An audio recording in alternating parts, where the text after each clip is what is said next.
A cable under the Atlantic, the dream of instantaneous communication between the New World and the Old. In its day, equivalent to landing a man on the moon. Its creator, a man once called the greatest American, a man most Americans today cannot name. Now, the amazing voyage of the Transatlantic cable on Modern Marvels.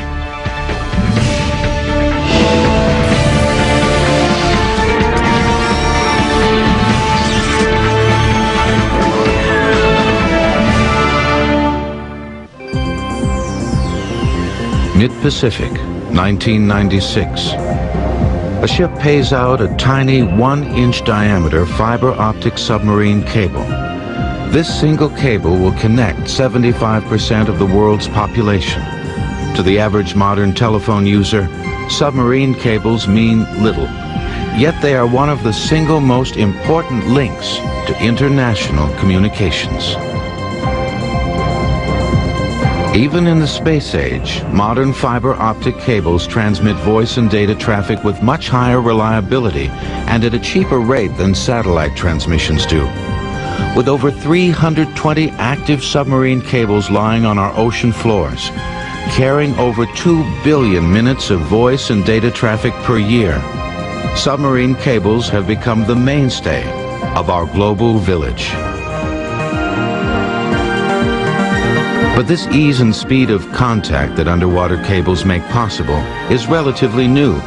A little over 150 years ago, there were no submarine cables at all, let alone any that link continents together.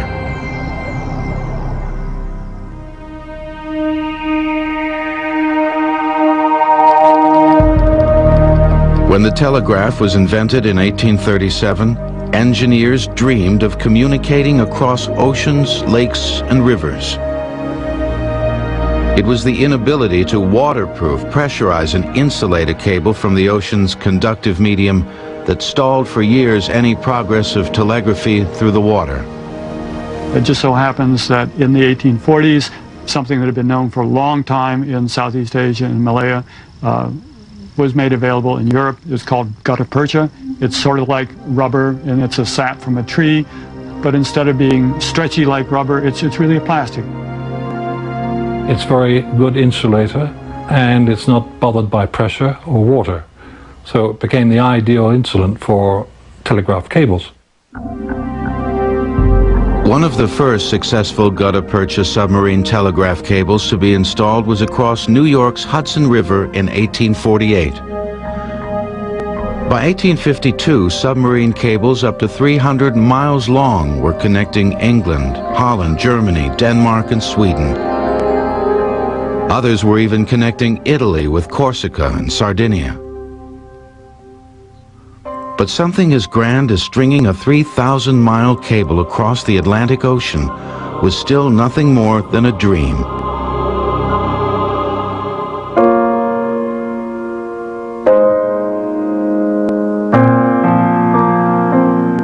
Cyrus West Field is considered by many historians as one of the greatest Americans of the 19th century. Yet there are few who remember him. This man won no wars, cured no illnesses, saved no lives. His greatest accomplishment lies buried in sludge at the bottom of the Atlantic Ocean and has for 150 years. Field was born in 1819. He was a sick child, and he spent his first several years in bed, and the rest of the family always said he was making up for lost time during the rest of his life. He was described as a squirmy young man, always starting projects, always extremely busy, never an idle moment. At the age of 15, Field went to work for a dry goods store in New York City. It was there he learned the fundamentals of running a business and the art of negotiating financial transactions. Field wouldn't last long as a store clerk. By the age of 18, he had created his own paper-making company to satisfy a growing demand for high-quality stationery products. Cyrus Field grew enormously wealthy. He drove himself relentlessly. He was up sometimes nearly 24 hours a day working. Eventually, this caused his health to fail.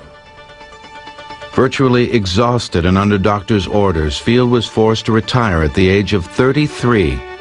He was planning to spend the rest of his life leisurely traveling around the world with his wife. However, in January of 1854, one late-night meeting changed Field's life forever. He met with an English engineer named Frederick Gisborne, who had been in charge of building a telegraph line across Newfoundland. It was an extremely important project. It would decrease by several days the length of time it took for news to cross the Atlantic. Steamers from Europe could arrive in St. John's and flash urgent messages ahead to New York.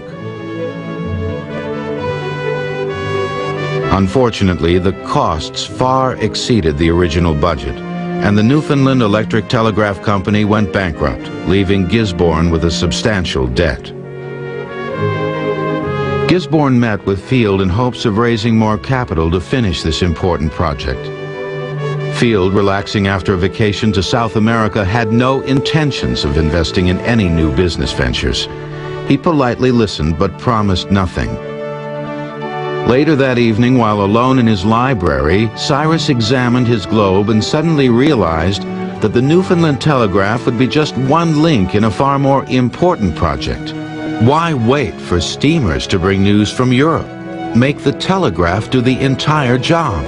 Well, I mean, that's a sort of simple-minded approach that any of us would take who had no knowledge whatsoever of the technology. I mean, he didn't have the slightest idea of what the problems were, whether this was technologically feasible or not.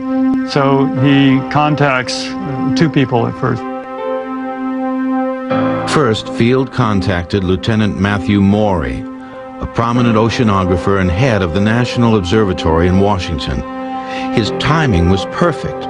Maury had just completed a series of soundings across the North Atlantic. Lieutenant Maury told Field, coincidentally, that he and his team of scientists had just recently discovered a plateau which ran all the way across the North Atlantic. The plateau was relatively smooth and soft and would be ideal for laying a cable across. It had a soft, mucky sediment on the top, and the cable could sink gently into that sediment. This comparatively narrow and flat area between America and Europe is exaggerated here for clarity. Its presence was great news to Field. The Atlantic Ocean has much deeper sections which would have made cable laying impossible due to pressures incurred at such depths, not to mention the many more miles of wire that would have been needed to slink up and down the ocean's mountains. Next, Field contacted Samuel Morse, the great pioneer in telecommunications in the 19th century. It was, of course, Morse who not only perfected and built the first telegraph in the United States, 1844, but also developed the telegraphic code that bears his name, Morse code.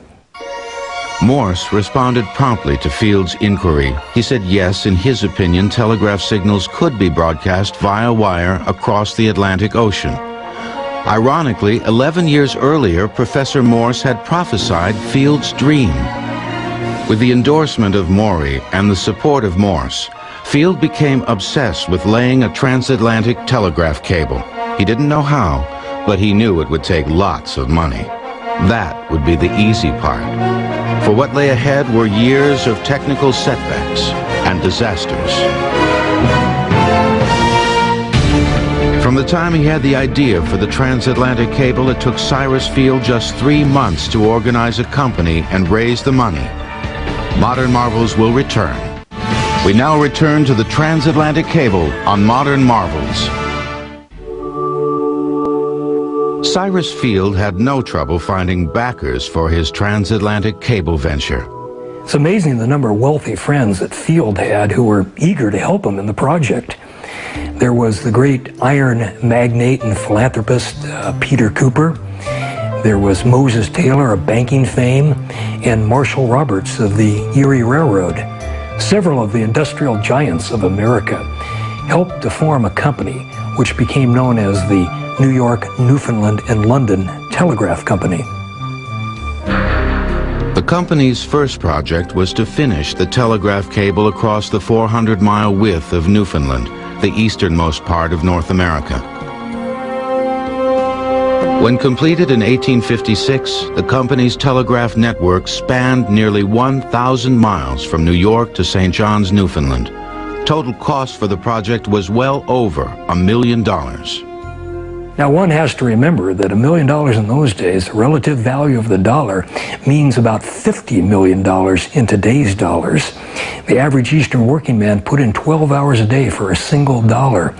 So $1 million was a serious outlay of capital. Unfortunately, completing the cable to Newfoundland was a lot bigger job than anyone anticipated, and they ended up using all of their resources just on that leg of the project. It was time to regroup and seek new investors and work on figuring out where they were going to get a ship to do it and where they were going to get a cable long enough to lay across the ocean floor.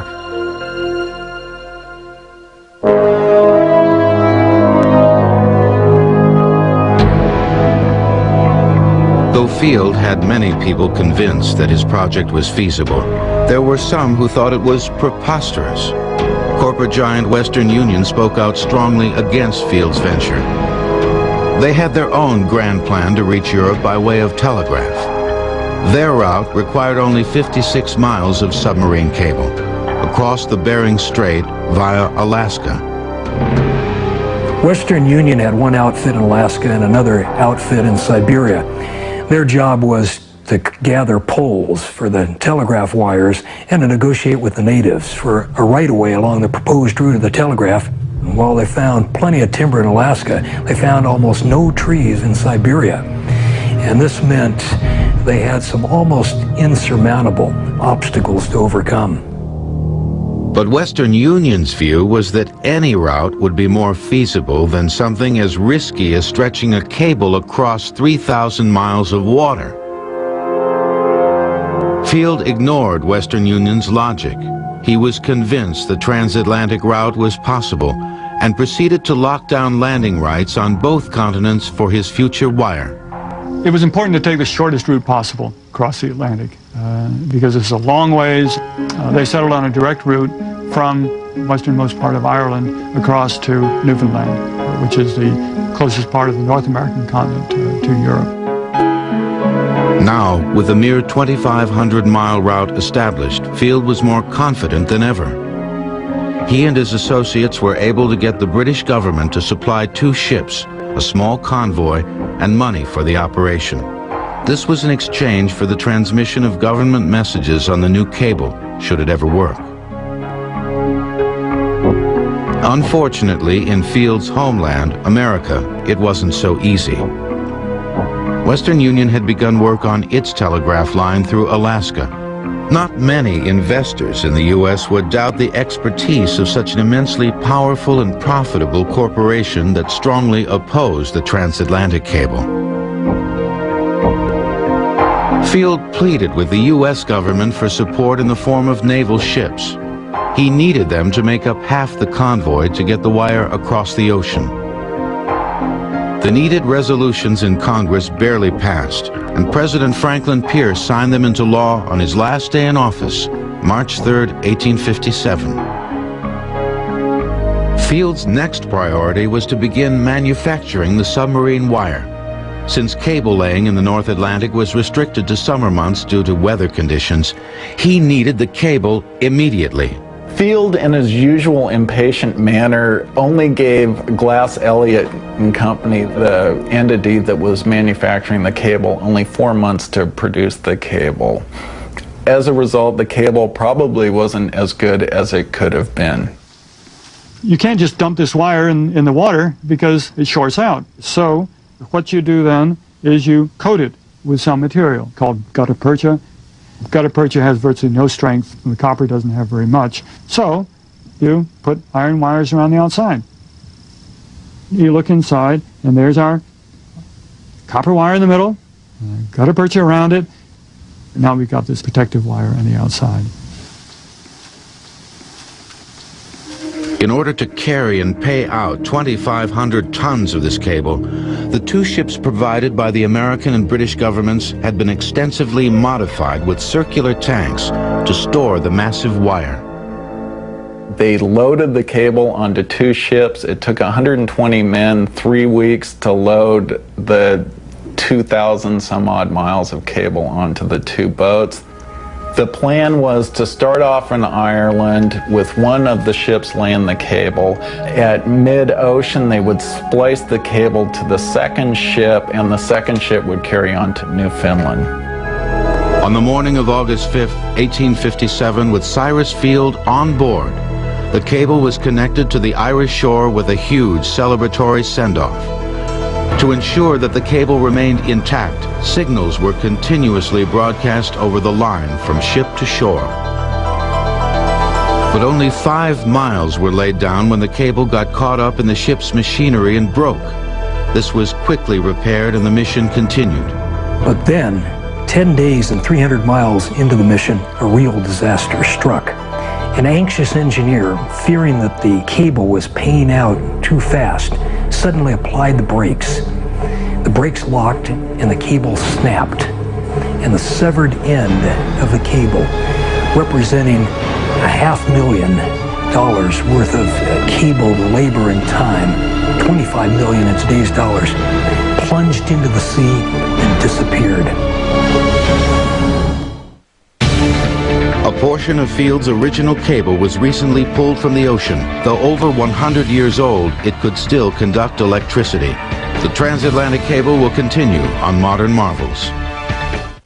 We now return to the transatlantic cable on Modern Marvels. The failure of the 1857 expedition made many skeptical of the ambitious project. Western Union's plan now appeared better than ever, as they continued to string their cable through Alaska. However, Cyrus Field remained optimistic. Although this unfortunate accident will postpone the completion of this undertaking for a short time, the result has been to convince all that took part in this experiment that with some slight alteration in the paying out machinery, there appears to be no great difficulty in laying down the cable. Cyrus Field, 1857. Field again raised more capital to launch a second attempt. The company ordered 700 miles of new wire to replace the lost cable. Engineers and scientists were hired to review every detail of the cable laying procedure. They made many revisions to equipment on board and devised a new payout method, which included anti-lock brakes.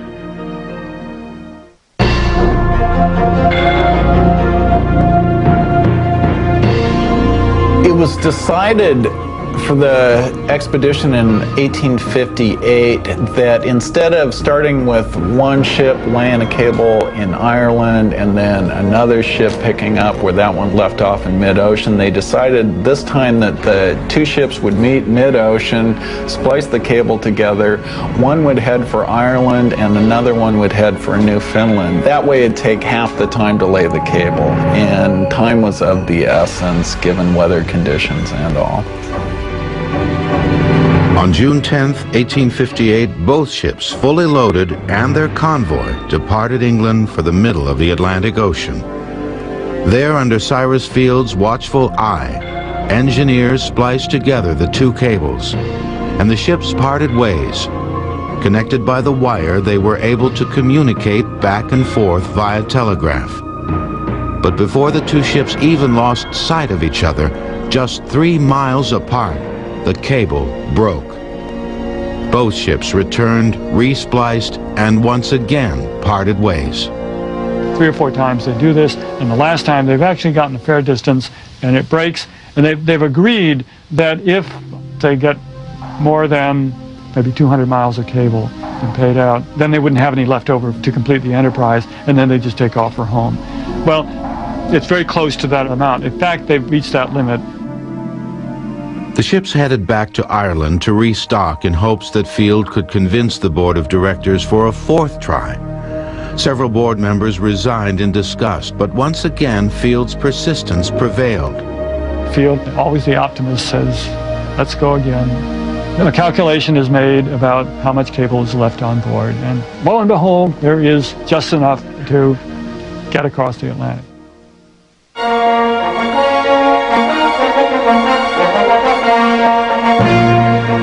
July 29, 1858, the two ships were back in the middle of the Atlantic splicing cable again for the fourth time. They were about to achieve both success and failure in the highest degree. Amazingly, within just 2 weeks' time, both ships, having successfully laid over 1,000 miles of cable each, finally reached the coasts of Newfoundland and Ireland. Now, for the first time in history, North America and Europe were linked, and Britain had instant communication with the colonies she had lost 75 years earlier. This was an epic moment in history, and the world knew it. Overnight, from being a crowd of lunatics, they became heroes. Field was called Field the Great. The Queen, Victoria, knighted 2 of the British contingent, and there was great rejoicing in the streets of New York. Fireworks, much eating, much drinking. They had parades up Fifth Avenue. Sunday there were pronouncements from pulpits in New York and Boston and Syracuse. This was bonding the two English-speaking worlds together. It was bonding the Christian nations together, and the cables were seen as spreading word about our economic systems, our Christian heritage. The celebrations were comparable to the ending of a war. On August 16, 1858, Queen Victoria sent a congratulatory 96-word message to President Buchanan that prompted even more celebrations. The amount of fireworks filling the skies caused New York City Hall's tower to burn down, almost taking the entire building with it. But what the public didn't know was that there were already problems with the new cable. Serious problems. The public went wild. This kind of concerned Field because he knew the cable wasn't perfect. They were having problems. Messages were coming across garbled. Although they were coming across, it would take an hour to get a word across. Meanwhile, all this pandemonium's breaking out, and Field, I think, became more and more concerned about the health of the cable. And ultimately, during the peak of celebrations, the cable stopped working. 1 day short of a month, the line went dead. Public reaction quickly turned. Field was considered by many a master crook. There were some who doubted that the cable had been laid at all. One newspaper reporter proved that it hadn't. Now, Western Union's plan seemed confirmed as the correct one. The cable of 1858 failed in part because the electrical engineer of the project was of the opinion that the bigger the voltage, the better. Ran a current of 2,000 volts through the line, and as a result, he basically fried the cable. Just what went wrong is a matter of conjecture. Most likely it was a 2,000 volt current that the engineer sent pulsing through the line. But several other reasons for the failure have been suggested also. All of them related to quality control, to an understanding of electricity, to an understanding of the manufacturing process. But whatever the reason may be, it certainly failed. For Cyrus Field, organizing another attempt wouldn't be as easy as before. The United States was on the verge of a civil war, resulting in more pressing issues for potential investors and governments to worry about. It would be 8 long years before America and Europe would speak to each other again across the bed of an ocean. After the failure of the cable, Field was vilified by the public. Many believed he was a charlatan. Acquaintances crossed the street to avoid him. Modern Marvels will return. By 1861, the United States was in full civil war. All of Field's U.S. telegraph facilities were quickly put at the disposal of the Union. The United States government wanted to keep in constant communication with its Union forces from Washington, D.C. During the beginning of the Civil War, Field stayed in fairly close contact with Abraham Lincoln. Lincoln consulted with Field because despite Field's failure with the 1858 expedition, he acquired an immense amount of knowledge regarding the practicalities of laying telegraphic cable a long distance. Cyrus Field was extremely patriotic, in fact, a selfless patriot. He was a real supporter of the Union. At no cost to the government, he extended his telegraph service to the War Department and to the Navy Yard and other strategic points around the capital. His services proved invaluable to the Union. But during America's Civil War, Field kept his dream alive of a transatlantic cable. Traveling between America and England 31 times during the 4-year war, he was eventually successful in raising capital. British investors again rose to the challenge of backing such an attempt. Americans, on the other hand, were still partial to the advice of Western Union. Nevertheless, Field got his money. It was time to order cable. This time, instead of fabricating the wire in pieces, the entire cable, all 2,600 miles of it, was made in one piece. The manufacturers kept their factory going 24 hours a day, 7 days a week, in order to complete the cable on schedule. It took 8 months to make at approximately 14 miles per day. The finished cable weighed in at 9,000 tons. Of course, this one piece, 9,000 tons, meant that the factory had to be right on the waterfront, and so the cable was then pulled from the factory tanks over a line of pulleys and coiled into the tanks on the ship. Incidentally, this is exactly how it's done these days. Nothing has changed there. 9,000 tons of cable was a heck of a lot of cable. There was only one ship in the world that was large enough to carry such a load, and that was Great Eastern.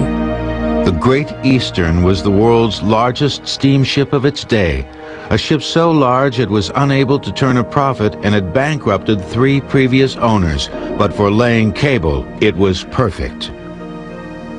So it was basically available.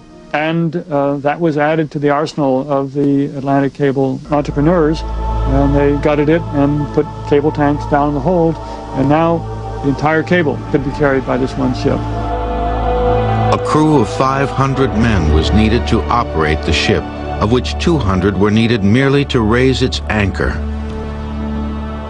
Supporting this crew and feeding it meant the Great Eastern carried a dozen oxen for deck work, plus 20 pigs for breeding meat while at sea, 1 cow, 120 sheep, and a whole poultry yard of fowl. When finally loaded, the Great Eastern weighed 21,000 tons.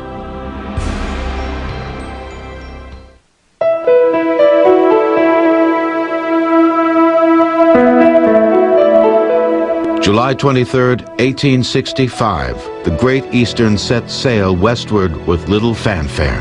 No parties, no speeches, just serious business. They got about 80 miles out and a defect was noticed in the cable. It looked as though a pin had been embedded in the cable. They cut out the bad section, spliced it back together, continued on. Several days later, they noticed another pin in the cable. At that time, Field and others became suspicious of what was going on and suspected sabotage. Field was in a rage, and he promptly posted a 24-hour security watch over the cable tanks. Often it was Field himself who stood guard. He was taking no chances. Field was on board for every attempt to lay the Atlantic cable. He spent many nights on deck. He was just obsessed with the whole project. Nothing was going to get in the way of him. Sabotage, money, political problems. The possibility of sabotage would turn out to be only a minor setback. With only 600 miles of wire left to lay, disaster struck again. The cable fouled in the machinery and snapped. Whipping like a snake, the broken end of the cable plunged into the sea as the dismayed crew looked on. $5 million worth of cable, $250 million in today's money, sunk into the Atlantic Ocean, into one of its deepest sections, and disappeared. With the future of international communications at stake, the crew struggled to grapple the cable and bring it to the surface. They turned the enormous ship perpendicular to the cable and zigzagged back and forth while dragging a grappling hook on the ocean floor. They spent 9 days and nights grappling for the cable. They recovered it on occasions, but before they could hoist it to the surface and fasten it to the ship, it broke again. And this happened a number of times. And finally, they were running short of fuel and provisions, and the decision was made to return to Ireland. Western Union's plan to go around the world the long way again looked to be the best. After the failure of the 1865 expedition, Field was still enthusiastic about the project. He knew it could be done. His enthusiasm rubbed off on others around him, and he eventually was able to drum up the capital to order another 2,500 miles of even better cable than previous expeditions. But Field didn't forget about the previous year's cable. With better grappling equipment, he knew it was possible to salvage the lost wire and complete that circuit too.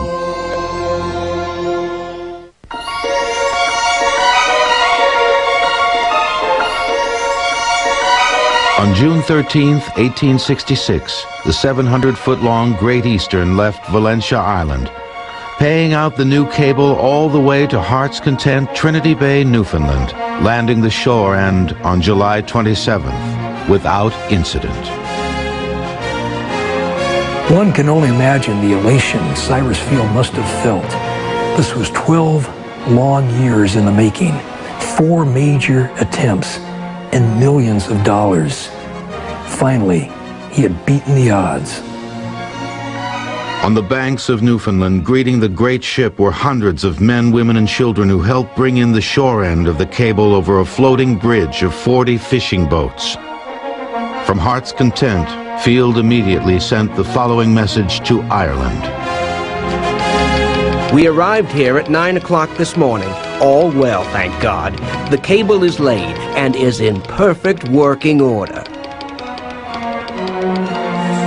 But Field's job was not over. There was still the lost cable of the previous year sitting on the bottom of the ocean. They ordered the ship back out to sea, 680 miles east. Several days later, the crew began grappling for the broken cable of 1865. They grappled for the lost cable 30 times before it was eventually found and lifted out of the water on September 1st, 1866. The wire was then spliced and the rest of the previous year's cable paid out. The Great Eastern once again landed in Newfoundland, completing a second parallel circuit across the Atlantic Ocean. From that point on, with only occasional interruptions, this country, America, and Europe, England, so forth, have been in constant electrical communication. With the news of Field's successful transatlantic telegraph cable, Western Union, the company many Americans thought to be infallible, finally accepted defeat.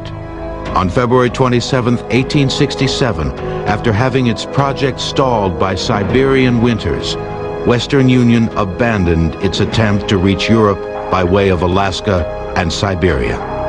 Cyrus Field's great obsession for epic projects didn't end with the transatlantic cable. He was always ready for new challenges. In fact, he had a voracious appetite for them. He went on to help build the New York Elevated Railroad. Unfortunately, Field partnered up with the infamous Jay Gould and Russell Sage. Field thought that tariff for the railroad should be as low as possible so that everyone could use them, and ultimately that would be better business. Russell Sage and Jay Gould were of the school that you squeezed as much money as you could out of anyone. Field prevailed in terms of keeping the rates low on the railroad. Unfortunately, both Jay Gould and Russell Sage held it against him for the rest of their lives, and they ultimately squeezed him on a stock transaction, and Cyrus Field lost $5 million in one day and died a broke man. Field died on December 2nd, 1891. But his dream lived on. By 1915, there were no less than 15 transatlantic telegraph cables stretching across the floor of the Atlantic. While the cables performed flawlessly, there was one major drawback. Because of the enormous length of the cable, the wires couldn't handle the complex and high-speed impulses of speech, which now dominated the majority of land telegraph cables, thanks to Alexander Graham Bell's invention, the telephone. After 40 years of faithful service, the telegraph and its cables were now in trouble. The price of a telegram to Europe in 1866 was $1.25 per word. Today, allowing for inflation, it is 60 times cheaper. Modern Marvels will be right back. We now return to the transatlantic cable on Modern Marvels. With the invention of the telephone in 1876 by Alexander Graham Bell, telegraphs moved from the mainstay of global communications to a secondary role. But it would take some time before engineers could make telephones work over great distances, such as the Atlantic Ocean. A telegraph signal is just on or off pulses of electricity is so simple. A telephone signal is much more complex. It's a very complex electrical wave. It's a very complex waveform of your voice. So it requires a much greater information carrying capacity than was available in the deep sea telegraph cables. A telephone signal would need to be amplified in order to be discernible across long distances. By 1912, AT&T had perfected the vacuum tube, invented just 6 years prior, into a workable amplifier. As a result, by early 1915, the first transcontinental telephone line opened, connecting the east and west coasts of the United States.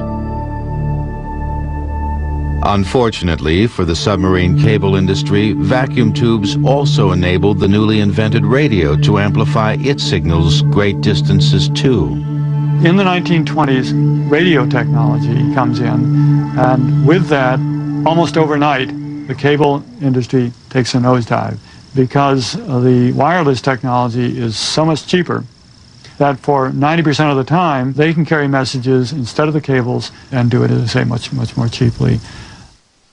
So the first route for transatlantic telephone service was radio telephone. Again, you're using vacuum tube amplifiers to amplify the radio signal. Radio telephone service opened up between the United States and initially England and then the rest of Europe in 1927. Initially, the capacity was one call at a time. So you'd place your name in the queue, and when you got to the head of the line, the operator would call you and say, "It's your turn." However, wireless telephone service soon proved itself to be unreliable.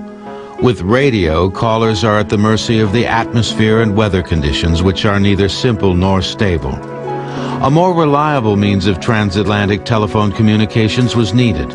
Once again, business looked to the submarine cable.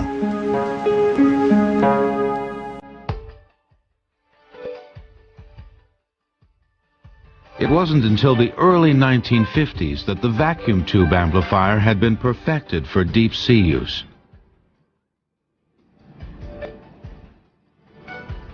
In 1955, America's AT&T and the British Post Office began laying the first amplified telephone cable onto the floor of the Atlantic Ocean. Early transatlantic telephone communications required two cables across the ocean. One handled the west to east portion of the conversation, the other handled the east to west portion. It would take 2 years to lay the cable, a year for each direction. Thanks to the experience gained from past submarine cable ventures dating back to the days of Cyrus Field, Most of the kinks and problems laying wire into the depths of the Atlantic were now solved. It was smooth sailing for 2 summers. On August 14, 1956, 90 years and 18 days after the Great Eastern had landed the end of the first successful telegraph cable in the same waters, workers made the final splice in the telephone cable known as TAT-1, Transatlantic Telephone Cable 1.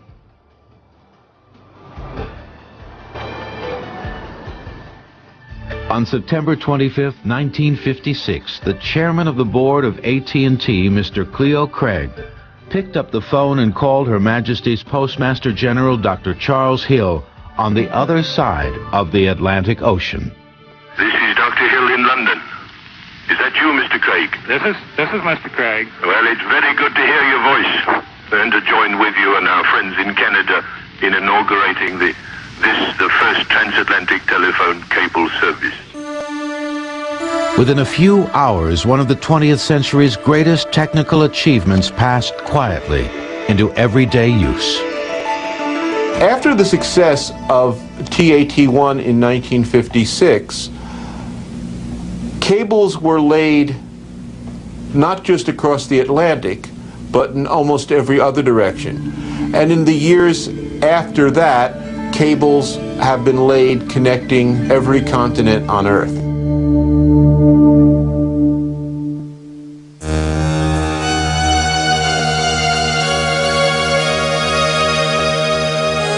By the mid-1970s, copper cables, which carry electrical impulses in waves, began to be replaced by fiber optic wires.